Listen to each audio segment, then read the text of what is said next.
motor ini lu ngati, motor nak baju, uang muka ngidang mah ya, nyicil ngidang ya jangan, ini sepi kati mon, aduh, tapi jangan kati, mau aturan kan? Lu kan itu tuh sementara, Pak. Nyen untuk tempat sembahyang enak kati. Ditutup sementara, Pak. Hindari kerumunan orang, virus corona berbahaya. Niken, semua Tuhan yang ngatur kan. Udah, kalau saatnya kita mati, mati kan. Ngapain takut sama virus? Ular, Pak. Mana kan? Takut lah kan. Dicodot ular berbisa, mati lah. Orang pawang aja bisa mati kamu. Oh, takut juga ya, Pak. Ngapain takut, Pak? Kalau udah saatnya mati, ya matilah, Pak. Mati hidup, Tuhan yang ngatur, Pak.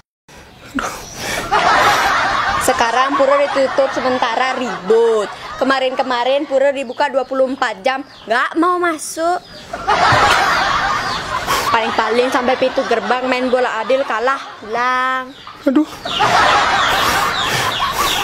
Tapi ini kan pas pengen maturan kan? Pengen maturan, apa pengen pamer motor sama temen-temen, Pak? Aduh. Kan sudah dihimbau sama pemerintah, Pak. Sementara diam di rumah dulu. Untuk memutus berkembangnya virus, Pak. Karena di keramaian itu, Pak, virus sangat cepat berkembang, Pak. Aduh, jangan percaya nih, Ken. Sebenarnya Papa ingin sembayang, apa mau disembayangin, Pak? Pak, Tuhan kita pasti tahu apa yang kita lakukan, Pak.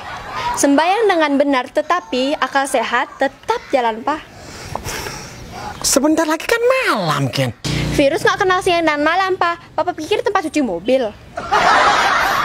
Aduh, Papa perlu diskusi nih.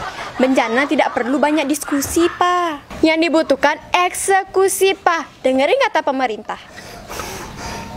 Niken takut, Pak. Kali ini dengerin masukan Niken, Pak. Niken takut, pasti karena Niken sayang sekali sama Papa ya. Bukan, Pak. Hutang Papa banyak. Nanti siapa yang bayar? Nanti siapa yang nyicil? Gimana, Pak? Jadi sembahyang, Pak. Niken ambilin, Pak.